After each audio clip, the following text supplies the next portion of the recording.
Welcome to the HiRSE Summer of AI for RSE. If you want to learn more on how AI is changing the way we write and work with research software, this collection of episodes is for you.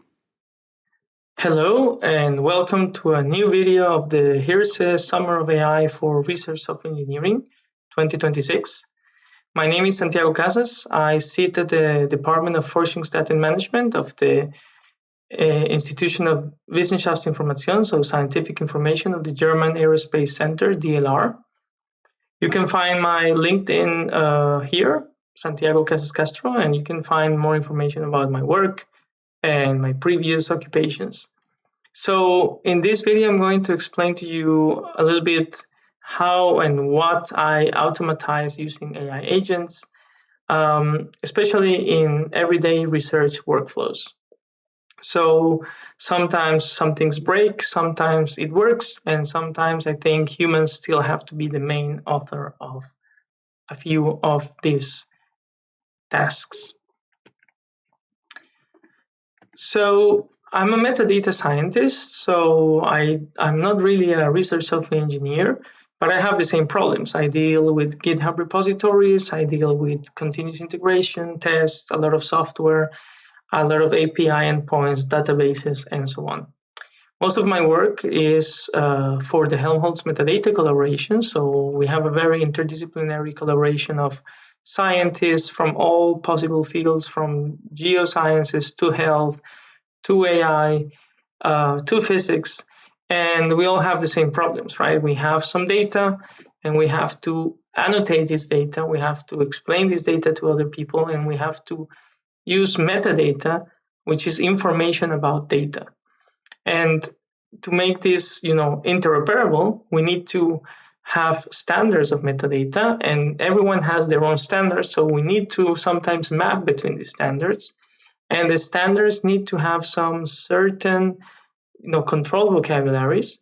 And this is where ontologies enter as well. I'm not going to explain here what that means, but essentially with ontologies, we can have, control vocabularies, a defined taxonomy of our field of research. And if we connect all these things together, we end up with things like knowledge graphs, which are a way of connecting, different metadata records to each other, for instance, or connecting the data sets themselves in a graph-based way. This is a very generic concept, and I think it's very, very important nowadays for research data management, and especially we want to do things in a fair way. Fair means findable, accessible, interoperable, and reusable. So this allows us to, reuse our science, our data, pass it to other researchers, be open about how we manage to get some results, improve our publication. So fair is an ideal and is a philosophy. So again, for someone like me, I have, most of the time, small, messy, repetitive glue work, right? I'm not working directly on improving a specific measurement, but I am trying to connect the research of many, many, many scientists together. So I'm going to explain these agents and this approach with code I made, which is called M2S3OM graph. It's a code that as I will explain shortly, helps you to map different metadata standards to each other. So the code was not the complicated part, right? I did it with AI agents, mostly, by interacting and asking myself questions and asking the agent some questions. So I think the generative process of producing Python code in this case was not the problem. The problem is how to connect things, how to prove that something is working, how to, trust what I did. And I think that's what I also want to convey with this small video. So there are some words I keep using, which are model endpoint. It's basically, in the case of LLMs and providers, is where the tokens come from. So where the LLM is hosted. In the case of this video, I will use BlaBlaDor, hosted at Helmholtz. I think it's a really, really interesting and very promising approach from Helmholtz to provide researchers with their own open weight models, access to them that we can use in pipelines, in coding, in writing. They have really not so much budget, not so many people, but for the budget they have, they do a really amazing job. They always keep models up to date, and you can find in BlaBlaDor the latest open weight models that can be run on this Jülich supercomputing cluster. So a harness is a program that drives the model. So there is Cloud Code, which is very famous. There's OpenCode, which is open source, and it connects to many providers. And there is Hermes, which I will also explain, which is a little bit more powerful, but also a bit more dangerous because it has possible access to things like messaging, email, and other things that you might want to automate. A skill is a folder of instructions, essentially, that get added to your context. But also, these instructions can run tools, and these tools can run scripts. So the harness can load a skill depending on the task at hand. You can always ask explicitly for the skill, or you can let the agent decide on the go which skills it needs to do.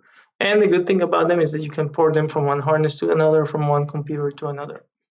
And essentially, what we call nowadays in 2026 an agent is essentially a harness plus a model plus skills pointed at a task running for some time in an autonomous or semi-autonomous way. I will show you 3 demos during this presentation. One is like simply work a little bit with this mapping extraction of the other one is to about the provenance. Who did what? Was it the AI? Was it me? And it's a new approach suggested by a colleague of mine in which you can track this interaction that you have with the agents. And finally, I will show you how to automate certain day-to-day tasks of a research software engineer or a scientist using some messaging tools like Matrix on Element, which now is very much used at Helmholtz. I will publish this repository, so essentially this video, the slides, and the scripts in a repo once this is on YouTube. And my idea with this was to try to show as much as I can on the camera, live coding it. So if something fails, bear with me. But I try to, use AI to produce these scripts so that they are more or less robust. So the first harness I use is OpenCode. You can see it on the lower part of the screen, but later on we will go into detail in the live demos. OpenCode essentially runs on your terminal mostly, but it also has a web UI. I have it here connected to GPT, but for the demos I will use BlaBlaDor. So there is, in general, when you use BlaBlaDor, there is no risk of leaving the Helmholtz infrastructure. So the servers are in Germany, data is erased. There is no, telemetry or tracking or anything. So you can be safe with your research there. Essentially, you install OpenCode by following these scripts that you can see here. I recommend a lot the website of OpenCode. And then you go to your folder and you start a session. Every session is, contained in a single folder. You cannot easily go between folders in OpenCode, but that's actually part of the design. These are the configurations that you need to set if you want to use BlaBlaDor. This can be found on the BlaBlaDor website as well. But it's essentially very simple. You just get an API key, you point to this endpoint, and then you can choose between different models. I recommend, and also they recommend, to use alias code for coding, alias fast for quick questions, and alias huge for reasoning, tasks that take longer and and you require a longer context. OpenCode has two models. You can see here on the lower part of the screen, it has plan and build. Let me make this a little bit bigger, right? So with tab, you can switch between build and plan. However, you can also install further agents. You can go to OpenCode and there's a list of plugins, extensions, and so on. There's something like, for instance, Get Ship Done, where you get different agents that can, for instance, work in more exploratory ways, in more software engineering ways, and you can also launch sub agents and so on and so forth. But essentially, I just use plan and build. Plan is where you have some discussion, where you read, where you explore, where you ask and answer questions. And once you have a very precise to-do list and tasks, you just go to build, and then you just basically make the code with the AI agent. You also have to decide which model to use where. Again, for planning, I think it's very useful to have something that has a larger context window. So sometimes more expensive models. And then for building, since you have precise instructions, it's good to have a quick model that can go very quickly, write quickly, and run some scripts quickly, because everything should be already set up. Great. So as I said, skills are portable instructions. You can install them in the best way with npx skills. This is here detailed on this website. You can find skills for absolutely everything you need. And once you install them for one harness, you can also copy or essentially share it with the other harnesses. Most of the harnesses use the Claude convention, so if you have them under .claude, they will find them. Otherwise, you have them under .agents or .opencode. Again, as I will say later on in the demo, things like Hermes are capable of creating their own skills, updating the skills with the memory, with the instructions. So when you learn, for instance, on how to do a new thing on the terminal, this will be written to a skill, so that the next time you don't have to go through this process of learning again. Yes, so I recommend a lot skills.sh. Again, it's not necessary. At the end of the day, skills are just files with instructions. You can also find skills somewhere else, but this is more or less at the moment one of the biggest, let's say,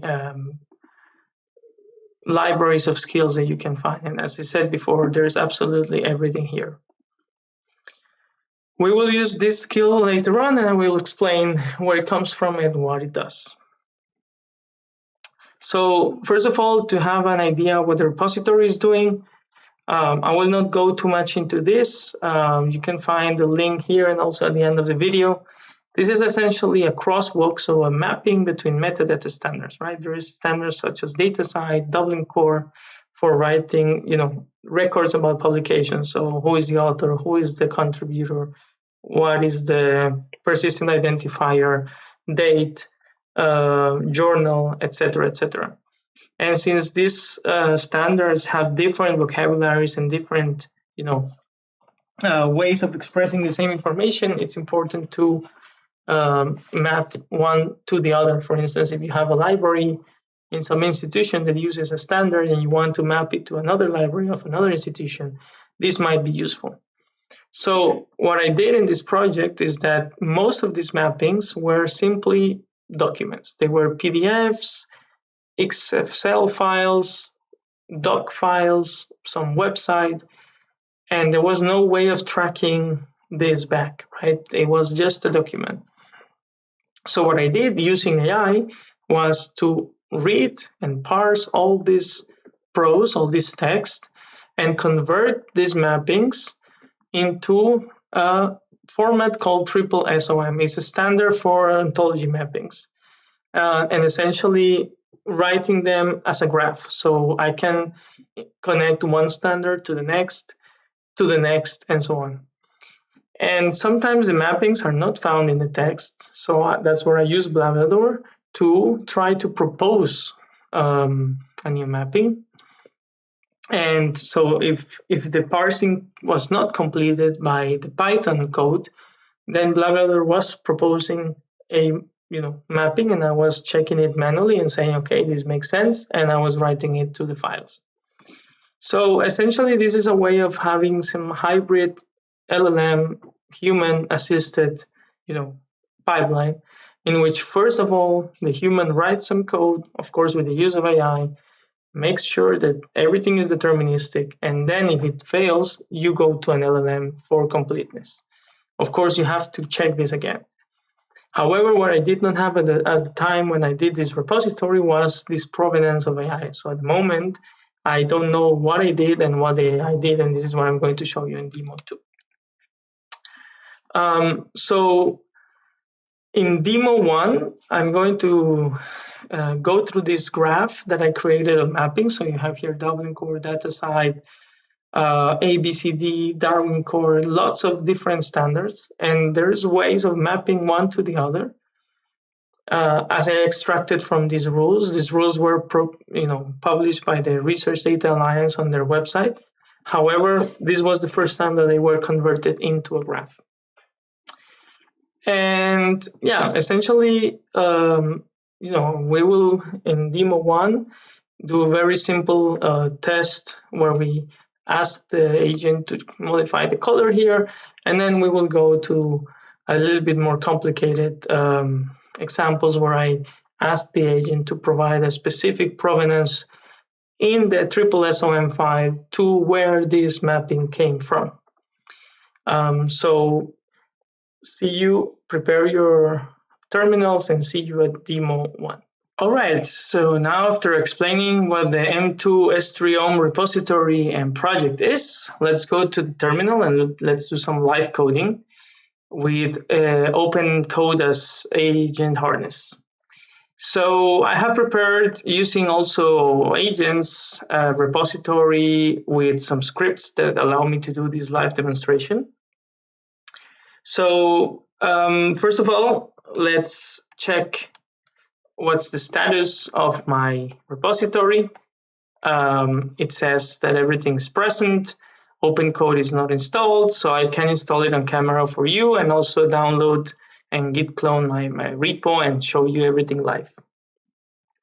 So first of all, let's then run the command, which allows me to enter into this demonstration. You can see here that OpenCode is not installed. So we can install it using this command.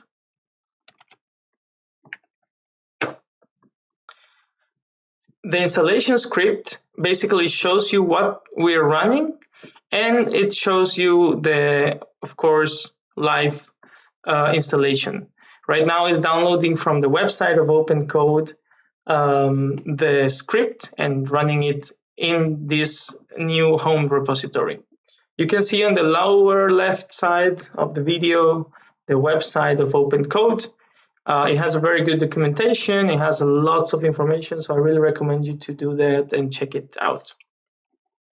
Now, going back to the terminal, we see that now OpenCode is installed. Usually it comes with some predefined configurations and some free models. They have some subscriptions and some free models that you can run even in without paying. But I do, of course, recommend you to have your own subscription, either to OpenAI, Anthropic, or to Blavador, as we are doing now. So I'm going to run this script, which is going to show you the configuration that I'm going to write into the OpenCode JSON config file. Let me clear this here so you can see it better. So now this is what we're going to write into the config file. This is the API endpoint. This is my BlaBlaDor API key, which I have as an environment variable, but I will, of course, delete after the video just in case. And we're going to use the three models of BlaBlaDor, which are alias code, alias fast, and alias huge. They represent certain LLMs that you can find on BlaBlaDor's website. And they're recommended, of course, this one for coding, this one for quick questions, for quick chatting, and alias huge is when you require much more work, much more reasoning, or access to tools which might take longer time. As you can see, OpenCode has two agent modes, planning and building. So for planning, I'm going to use alias huge. So it's going to reason more, it's going to explore more. And for building, which is essentially coding, I'm going to use alias code. All right. So now what I need to run is this, so I can prepare the workspace. This is going to download, so basically git clone my project, and we can then go into it and make some small modifications. In the meantime, remember that in the slides, I have explained to you what this repo is doing. So the first demo is going to simply change the color of this graph, which is a very simple task, but sometimes it's annoying, right? You have some plot, you have to find a specific place in the code where this color is defined. And for this kind of small tasks, AI is really, really useful. So now as my script is saying, let's move into my M2S3OM graph code. And now we can open OpenCode. Let's see, it takes some time to load the configuration the first time. So as you saw before, we have two modes, planning mode with alias huge and build mode with alias code. You change between them with the tab key. There's many other commands with Control P, for instance, switching the model, switching the session, changing the agents, and many other things which sadly I cannot explain in this short video. Now, since this is a very small task, we just want to change the color of this graph. We will go to build mode. So now let me go into the slides again. As you can see here, the fair data commons, you will see it in a second, have the color green, which are these two here. And I just want to change them to color blue. That's a very, very easy task. So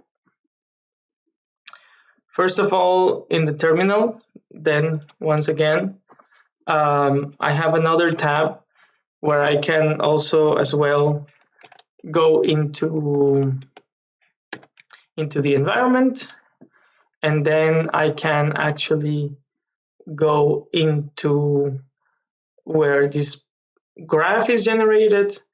I have to here cd into the repo. Let me copy the command. Once I'm here, I can run this command that you will see on the screen. Essentially, it's web serving this graph, and it's going to be served in this port 8010. So when I go now to the slides and I open the browser here, it's going to show me this, and I will load here the sources and services. So you see that these two nodes are from the Fair Data Commons group, and I will just ask OpenCode to change this color to blue. So I'll go back to the terminal, and here I go to my other tab, and I tell OpenCode in the data crosswalks.human.json, the fair data commons nodes are in color green, please change it to color DLR blue. DLR blue is a color that I have from my template for the presentations. So right now, OpenCode is simply going to, first of all, explore the code base, reading different files. I told, as I said before, the more specific you are, the better. So I told where it is. It found the color, and it's going to change it from green to blue, especially, exactly in the fair data commons node. That's it. It was a very simple task, and it took a few seconds. So now here we need to reload the website. Let's do it again. So if I reload here, you see that it changed to blue. So this is the way to, for beginners, how to use OpenCode and your BlaBlaBla agents for very, very simple tasks, which are sometimes tedious or sometimes too technical. And as you can see, it got resolved in a couple of seconds. All right, now let's look at plan mode, which is a bit more interesting for longer tasks. So let's switch to plan mode, and let's try to do something different this time. I want to add some provenance flag for this graph. At the moment, this triple SOM export is just emitting the mapping, but it's not saying where it comes from or how it was produced. So I can copy the prompt because otherwise it would take me too long to type it. So first of all, I tell the agent to read agentsmd. Agentsmd is this file that is created when you open OpenCode and you type /init. It analyzes your repository and it creates a file called agentsmd with all the information about your repo, how it works, what are the scripts, where are the files located. So I'm telling OpenCode to read that file and also to read the Python file where the triple SOM is generated. And I'm going to say that I want to add a check provenance flag. So I'm going to copy that. Let me copy it line by line, otherwise you will not see it on the screen. And we will see how this is then running in OpenCode. So it's going to generate a new type of field with the provenance of this mapping. And this last line is not very necessary, but sometimes it's good to say it again. In plan mode, OpenCode is not going to touch any of your files, it's not going to run any dangerous script. Anyway, it's always going to ask for permission. But in plan mode, it's only going to analyze and create some to-do lists, ask some questions, and generate a plan.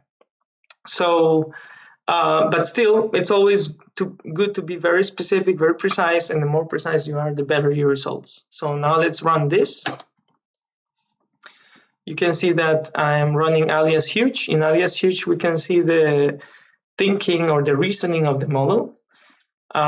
First of all, it has a clear picture now. After reading this, it knows where the path is located, where is the provenance, where everything is coming from, and it's telling me there's a missing field, right? So there is no citation or source chunk ID from this mapping. So at the moment, the mapping from one standard to another is just written down, but it's not writing where it's coming from. How do you know that this mapping exists? So you can see here how the agent is thinking. So this think tag is the reasoning, the internal reasoning of the model, and this is what's printing for us, for us users, us humans. Now it's thinking about, if I do this, maybe this breaks. If I do that, maybe this doesn't work. And this thing can go on for a while. As you can see here, we have probably exceeded the requests of OpenCode. Of BlaBlaDor. So we had to wait for a little bit, but it went fine. And now it's producing the plan. Okay, so these are the questions it asked essentially to itself. And since this is a short video and I cannot really explain everything in detail, let's just proceed with the implementation and see what happens. So let's say you switch with tab to build mode and say, yes, please implement. And as you can see, it's going to start now reading the files and touching the files. So after about 10 minutes, which is a considerable amount of time, we have now our result. Most of the time was actually spent running tests, and this is something that probably every other video about agentic AI recommends. You have to do test-driven development. So essentially, the human is responsible for testing that the code is not broken. Since you're not coding yourself, it's very, very important to run tests, run documentation, and validation every time you do big changes. So all the tests were run. Since we were in build mode, it had the allowance to run all these scripts. And it shows us a very nice summary of what happened. In each of the files, it explains what is going on. Is it, where is it coming from? How does it work? It's using a Boolean flag, and so on and so forth. So it's also showing us how, for instance, in the ingest.py, it's accepting a new parameter. And if you don't believe this, you can always look it up yourself inside the code. We will do that in a second. I will not run the test again because it already has done that. But that's really, really something very important, and the human has always to be responsible for the final result.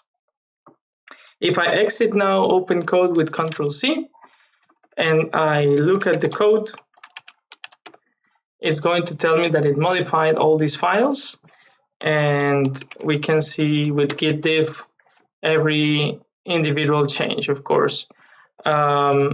And you can check that what the LLM told you in the summary is actually inside the code. And I think that's a very important step. Do not commit, do not push until you verify what was done by yourself. This is a very important practice.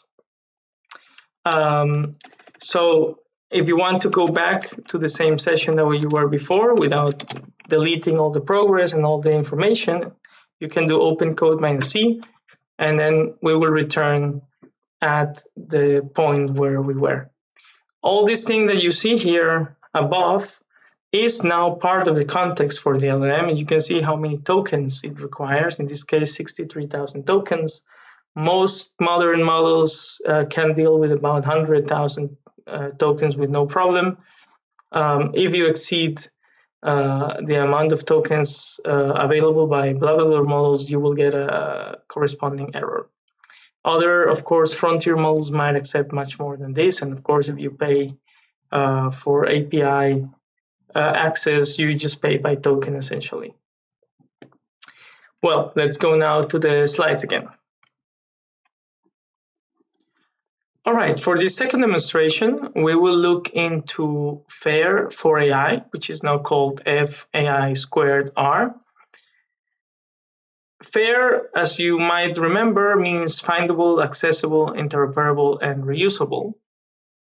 So it's an ideal where we want to have science and its publications, its software, its data in a way that people can actually reuse it, find it, access it, and operate it with machines.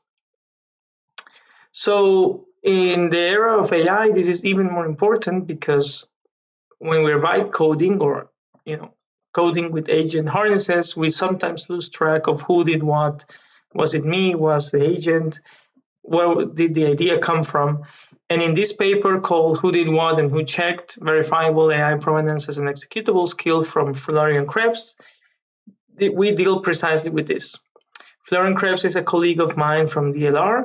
He's very interested in metadata, ontologies, research data management. So this paper was a natural continuation of his body of research. The paper was released a few weeks ago, end of July, on the archive. And unfortunately, I don't have time to explain it all here. But it's a very interesting paper. It provides a vocabulary which helps us to track what the AI is doing. He's extending the Prov-O ontology. And the most important thing that we're going to look up today is this ladder of verifications. So when you do something, sometimes it's not verified at all, or it's verified by the AI only. And only when the human says, I have confirmed and I have read this, you can get the maximum level of verification. So this is all set up as part of a skill. So Florian released a skill that can be installed on OpenCode. I won't do it live because it might take a while. But if you copy this command and put it in the terminal, you will get a skill that will be able to do this provenance tracking for AI. So now let's go to the terminal. Remember that in this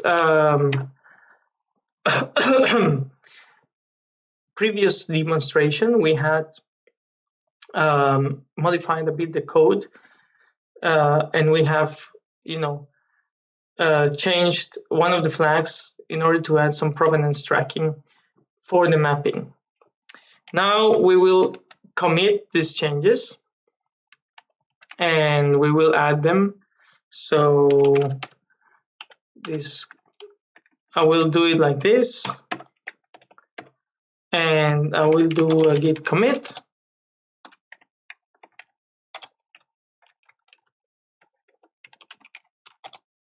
Modify color and add provenance flag. Okay, so I need to configure my Git. First of all, I will use my an example email, and I will use my name.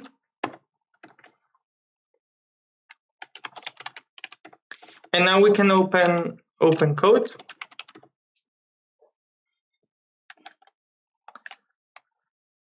And the skill is already loaded here. So if you type /skills, you will see that the skill is here as AI provenance. And sometimes you can use it like this. Sometimes you can tell the agent directly to use it because it's smart enough to do that. So let's do that first. Let's say load the AI provenance skill and initialize AI provenance tracking for this repo. So in plan mode, it's going to just analyze the skill and analyze the repo, and it's going to find, what we have to do. The first thing that this skill does is that it asks me for the ORCID ID. This is a way of tracking humans. It's a persistent identifier that tracks a human, a researcher, to a specific ID and to all its publications, datasets, and software, and so on. So we're going to go directly into build mode because we want to have this a little bit faster. And I'm going to tell the AI what is my ORCID ID, and I'm going to tell that the AI that he should register me as an agent and register himself as an AI agent. So I will be registered as a human, he will be registered as an AI. And I will go directly to build mode so that the agent can run the provenance or this prof scripts from the skill. So on the meantime, I just want to explain again. This is, of course, not a video where I can go into details, but this is something I think that you should probably work on and check. It's very interesting because it also provides a way of tracking the paper, the references, and you will get a verification table at the end when you finish your project with all the claims and who verified them. If we wait a couple of seconds, this might finish and we will check the results. After a few minutes, this has finished, and let's go back to what happened. So in the meantime, the agent ran several things that were all described in the skill. Remember that the skill file is just essentially some context that gets added to your session. And so it tracked several activities. First of all, this provenance tracking that we did. It created a new agent, OpenCode, with this alias code model. It timestamped the session as well, and it tracked me. It got from my ORCID, it got my name, my affiliation, and everything else. And it also basically kickstarted or scaffolded the paper in LaTeX so that we can produce some output. There's also the telemetry, essentially, saying how many tokens were used for this and that. All this is explained in the paper. So now there are two claims in this at the moment, C1 and C2. Claim C1 is this provenance tracking for the M2 S3OM graph repo. And at the end, you will see the result. So now we can say, record the claim for what we just built, attributed to you. So I will do this like this using the skill AI provenance, and I will record the claim for what we just built. So essentially this attributed you at the highest verification state you are entitled to. It will probably run the same. Let's see what happens. I think this is very useful because it allows us to have a project, do some coding, and every time you have some new claims, let's say, okay, you're building a new repository with some ideas. Once you finish planning with OpenCode, you go to build mode, and then you can register this activity and say it was done by the AI. So now you can see some report here. It tracked some activity. There is no parentless claims. There is no unattributed claims, so everything is fine. Perfect. So now this is all good. So it generated this AI transparency disclosure from provenance graph. And now if I try, let's say, to do this, but saying that it's human confirmed, it should complain. Let's see if it happens live on camera. So if I now say, please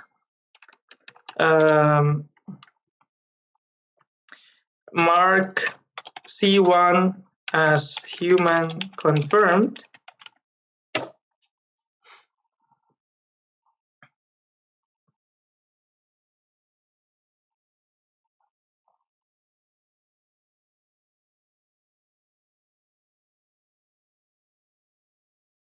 yes, it did pass.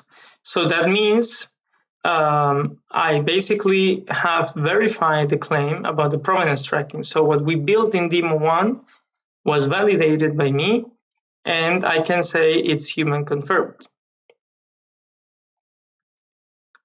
Perfect. So now we have 2 claims confirmed by AI and 1 claim confirmed by a human. And we can generate this report. So it's a very, very good way to track a repository, a paper, and if everyone follows these examples, I think we can have in the near future, a new way of doing science in combination with AI, where the human is still the highest, responsible agent in the loop. For the final part of the talk, we will look into another harness which I find very useful. It's called Hermes Agent by News Research. You can install it with this command that you see here. And the setup is very interactive. It will ask you about your providers, API keys, and so on and so forth. And it has several options. It's a bit bigger than OpenCode, and it can be used for the same things for coding, but also I think it has much larger functionality. If you want to have access for messaging, access to other tools, access to other apps, is much more comprehensive and at the same time much more complicated. For a simple chat, you can type Hermes chat. You see here in the lower panel how it looks like. We will go into it in detail. It's very important to update the code regularly with Hermes update, because these things are changing constantly every single day. So keep it up to date. With Hermes Doctor, you can look if everything you have set up, for instance, things like your API keys or your access to some, environments and everything else. You see it here on the lower screen that it checks for my packages, for the providers. In this case, I have OpenAI, Google, and BlaBlaDor. It checks for the skills, updates skills. It also has certain security features like checking if some skills are problematic or maybe suspicious. And it tells you to fix certain things. It also has a web-based access, so you can, instead of working on a terminal, you can also access it through your browser. And it's actually pretty interesting. So the authentication is done in the same way with OpenCode. So if you have configured OpenCode in the previous demo, you can configure it in the same way for Hermes, same API endpoint, same settings. And again, AI is very intelligent nowadays, so you can ask Hermes to check the OpenCode configuration and copy it to himself. The skills are as well installable with Hermes skills. You can search for skills. You can install, for instance, the skill of Florian Krebs, and you can configure and the skills to do certain things or not. Again, it has this property that it can check for suspicious skills. So sometimes you might see that some of your skills have disappeared because they were not maintained by the community. I think OpenCode is more, useful, in my opinion, for coding because it's really focused on this planning and build mode. Although you can also install more agents, I didn't mention that. However, Hermes is something that you can actually keep running in the background for messaging, for apps, for doing, longer sessions. And also Hermes is capable of opening OpenCode for, let's say, coding specific tasks. So what we're going to look into this final demo is this gateway, where we are going to have Hermes running in the background as a daemon, and we're going to talk to it, and it's going to have access to my GitHub through the terminal. So for instance, if I'm a research software engineer, a developer, or just a scientist that is maintaining a large repo, I can, through a chat, let's say app like Element for Matrix or Telegram or WhatsApp, connect to Hermes, connect to my agents, and then do some work. So let's do that now for Hermes plus matrix. And yeah, I have already pre-configured everything with the information in the slides. You should be able to do the same. And otherwise, you can check my repository. So first of all, these are the instructions to set up the gateway. So you type Hermes gateway setup, you install, you choose Matrix. Now everyone in Helmholtz is using Matrix for communication, so I think it's very useful to use Matrix here. Then once the gateway is working, you can, for instance, check it here. Look at the terminal below, and you will see that Hermes gateway status is essentially in green, except for some warnings. And once you have that, you have to create a matrix room, give it access, get the matrix room, for instance, like this. You have to create a new bot account, which you can do with any free server out there. Make sure to save your keys, so your passwords and your cryptographic keys, and you can configure then in Hermes config.yaml the matrix room, the room server, the name, and who is allowed to talk to you in that room.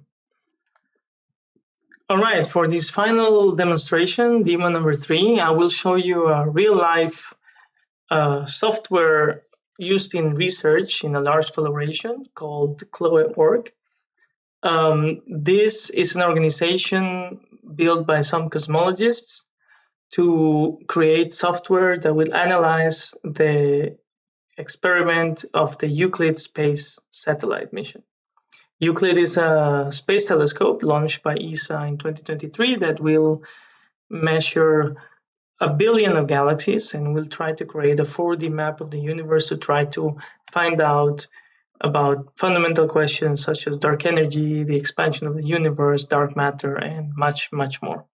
I don't have time to explain all that. As you might have noticed, I'm also a cosmologist, apart from being a metadata scientist. And I wanted to showcase you this repository where I am also maintainer, because here you will see in real life what a research software engineer, a scientist, a software developer has to deal with in large repositories. If you open the repository, it has many, many issues, and that's why it's very complicated for a maintainer to keep an eye on this. It's been developed by many, many good people around the world, especially in Europe, of course, and it's comprised by several repositories with a lot of technical developments. So I will use the GH command line interface tool of GitHub, which I've already authenticated beforehand. And I will use the Hermes Agent that I mentioned before to try to get access to these PRs. So through the gateway that I explained previously, we can then go into the Hermes Agent directly. And if you look at the gateway, I was talking to it before, asking some questions about some PRs, running some scripts, but let me try to do it again live in camera. So if I reset the conversation with this command/reset, I start a new conversation. This is important because the context length cannot be that long, so it resets the whole context and you can start fresh. Up to now, we were using alias code, but I will change the provider because now for this, the context might exceed the blah, blah, blah context length. So I can type model, and then I just type GPT 5.6 Luna. I know the name of this model, but if not, I can also just type model and then we get a very big list of the available models, but I don't want to run that now live here on camera. So matrix or element is asking me if I want to send this as message, because in general, also element has some comments with slash. And as you can see here, I switched to GPT 5.6 Luna, which is one of the newest models from OpenAI. And you can notice that the context length went from 120K tokens to more than 1 million tokens.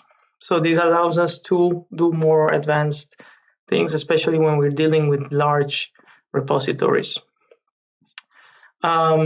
So I can ask something like, what is my GitHub username? This will be a very simple question.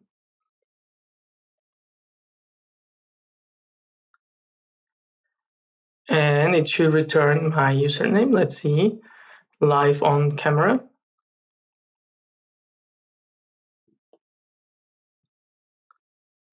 So it's fine, perfectly returned. So if we go back to the demo, we want to ask a question of what are the blocked PRs and why. I should get the result that you see on the lower part of the screen, but let's see if we can get it also from metrics. So I can ask, what are the currently blocked PRs in Chloe org, Chloe lib, and why?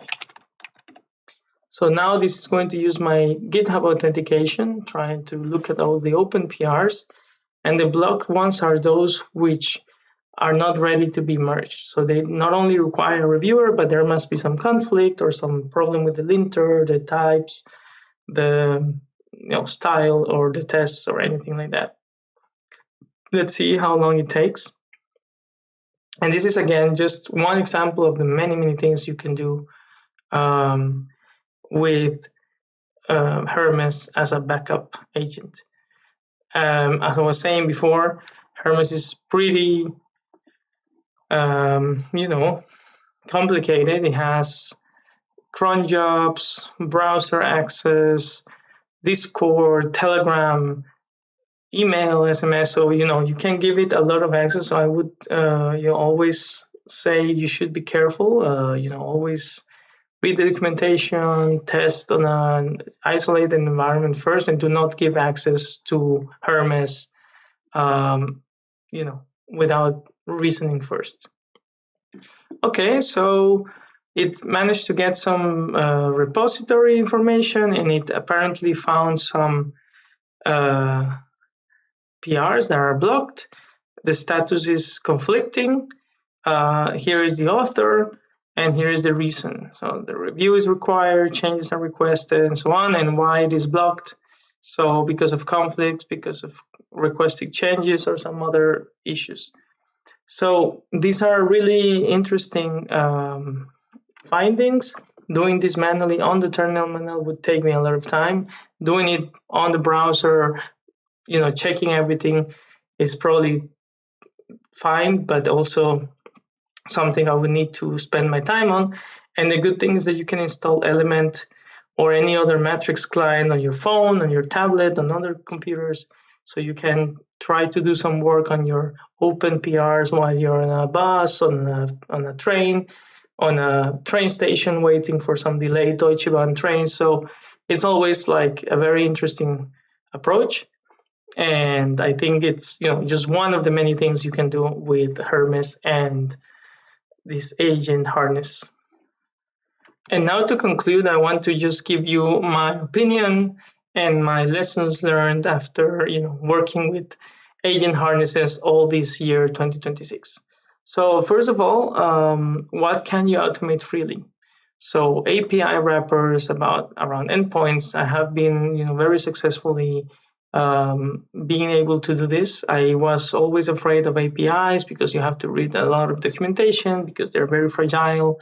But agents, LLMs are great at reading documentation, are great at following instructions, especially when it's structured schemas. So that's one of the things you can really always do and count on. Also, continuous integration, building slides, building pages, documentation, but also just building in general continuous integration. Continuous integration is also something which normal scientists, let's say, who are not software developers, are always afraid of, because it breaks a server, it breaks GitHub, it breaks GitLab. You have all these pipelines running for maybe hours, and then they, don't work. And agents are great are doing this, and also tests are a very very important part of now the development with agents, because without tests, as I said before, there is no way to make sure that the code that was generated by AI makes any sense. And indeed, also, for instance, sharing skills is something that you can automate, and you can also create skills. So you can tell your Hermes agent to create a skill, and by the way, Hermes does it on its own, and you can share that skill with OpenCode and vice versa. Skills are in general, as we saw in the case of Demo 2, just a repository with some instructions, with some scripts that have to be run in certain specific cases. And you can create skills automatically by automatizing essentially the learning process. Now, what is something where I should be a bit more careful, or you should be a bit more careful? For instance, in the case of this model extraction, where I did in N2S3OM, the repository I showed at the beginning, I would say first try some deterministic parsing, because LLMs still hallucinate. LLMs still try to infer things from different contexts. And if you need something that works all the time, like a mapping between standards, please use deterministics first. And then only if that fails, go to LLMs. Then the human review is always very important, like in these mapping rules that I want to publish. And,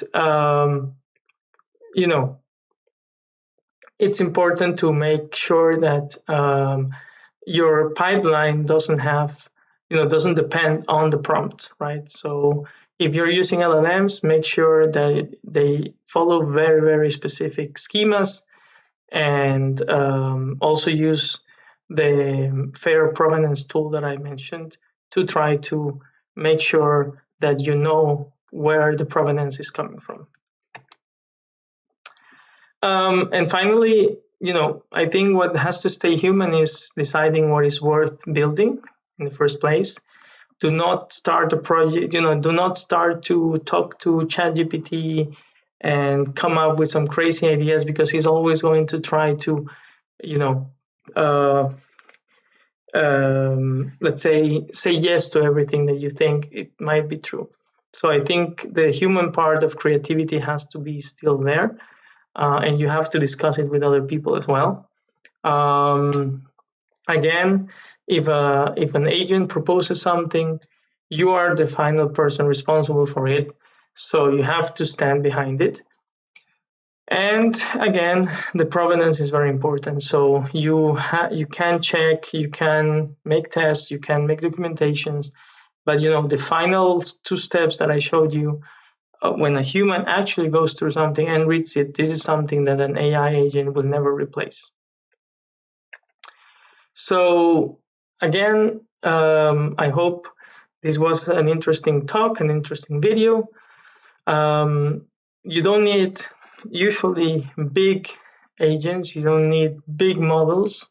Usually you just need to solve the repetitive tasks, the boring tasks, and that's where we can gain more freedom and more time to do our creative analysis, to not leave the creativity to big reasoning models. Use them for very specific ideas.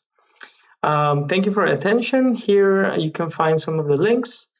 You can contact me anytime if you have any questions, if you want some of the scripts, and you will also see in my repository all these essentially the video, the slides, and also the scripts available for reuse. Thank you very much, and have a nice summer.